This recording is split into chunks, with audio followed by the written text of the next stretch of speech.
Si tuviese que elegir en este momento, diría algo que se conversa mucho y que no es nuevo, que es el tema de la generación de información y cómo la información está gestando un nuevo sujeto, digamos. Esto de que nosotros tengamos una producción de información y de conocimiento que va, por supuesto, mucho más rápido de lo que somos capaces de poder gestionar, de poder comprender y de poder aplicar, es un tema que claramente antes no sucedía y ahora por las nuevas tecnologías lo tenemos presente todos los días.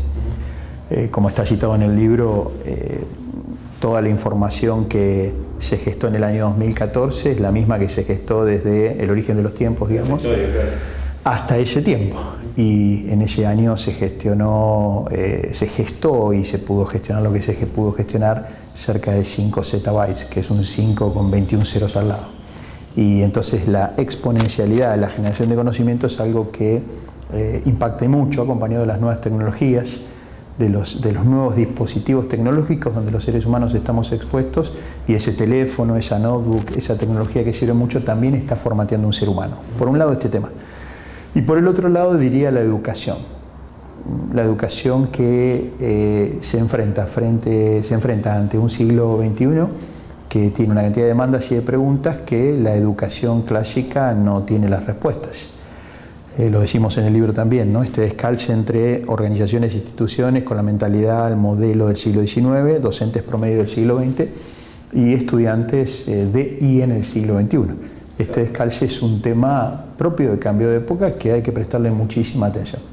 ¿Y los líderes dónde entran? Los líderes... Tenemos educación, alumnos, un descalce, pero el liderazgo para encauzar ese descalce. Bueno, uno de los ensayos trabaja el tema del liderazgo diciendo cuáles son los dos grandes desafíos del líder del siglo XXI, que tiene que ver con el estilo y tiene que ver con la manera de observar, con algunos puntos claves de cómo observa la así llamada realidad y el fenómeno humano. Si los líderes no ven, por ejemplo, las limitaciones que tenemos en la educación, seguiremos teniendo la educación. Y cuando digo líderes me refiero a aquellas personas que tienen, mujeres, hombres, que tienen la vocación, el deseo y ciertas capacidades para hacer que las cosas pasen. Entonces, como el libro también plantea, tenemos un problema de horizonte.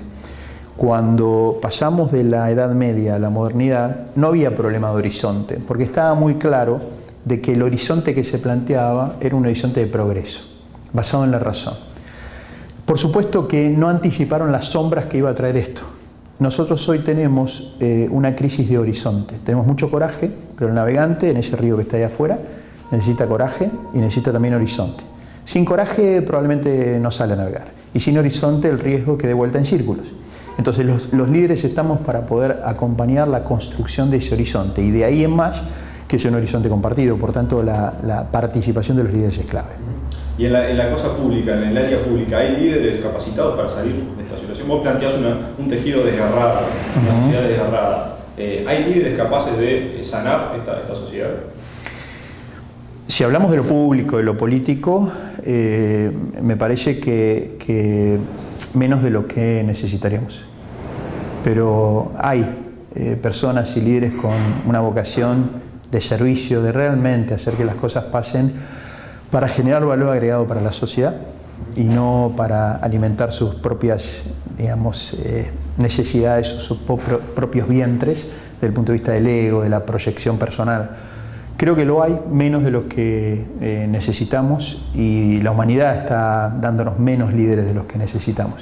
Todavía seguimos esperando el fenómeno mesiánico y en el siglo XXI el fenómeno mesiánico claramente no es la salida. Lo hay, debería haber más, claramente. En este desgarro que vos planteás de la sociedad, ¿dónde se gesta este desgarro?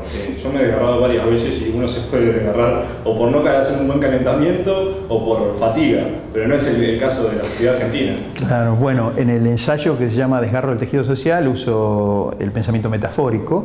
Parto de alguna reflexión de hace unos años cuando se supo decir en esta sociedad que estábamos enfermos de violencia, y mi punto de vista al escuchar era que esa mención de enfermedad de violencia pretendía en el fondo hacer referencia a que no tenemos salida, que no tenemos solución, que siempre va a pasar lo mismo.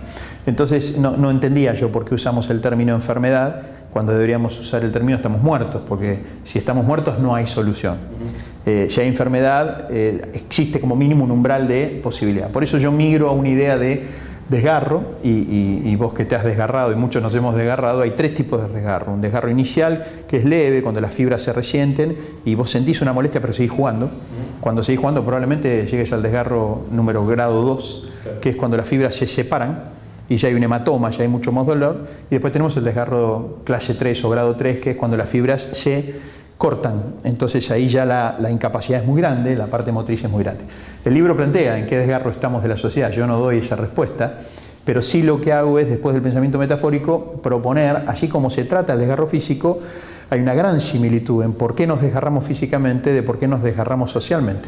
Una gran similitud, y planteamos ahí una salida, una propuesta de retomar este tema. Y yo planteo que el desgarro del tejido social tiene antecedentes en la modernidad. Esta brecha que se habla hoy y de la cual se transforma todo un discurso que puede ser que a muchos sirva, esta grieta, no la inventamos los argentinos. El mundo tiene una grieta. Si solamente nos ponemos a pensar en que estamos todos los días viendo si un líder norcoreano o un líder norteamericano, quien está menos centrado y más enojado, toma una acción para poder eliminar al otro, ya estamos en presencia de una grieta más que importante. De todas maneras, alumnos de secundaria te tomen un liceo. por ejemplo, lo que parece ser que no es lo natural, ¿no? Porque hay ciertas simetrías que hay que mantener y ciertas asimetrías que hay que cuidar, ¿no? Razón por la cual esa es una simetría que profundiza más el desgarro todavía. Pero no es nuestro, no lo hemos inventado nosotros. Yo creo que el desgarro tiene que ver con un tema comunicacional y emocional. Estos son los 2 pilares. En los últimos 400 años no hemos hecho nada para comunicarnos mejor. Y en los últimos 400 años hemos anulado el perfil emocional de los seres humanos. Hemos creído que pensamos y después existimos. Nos hemos comprado la historia de que somos seres racionales, con algunas emociones.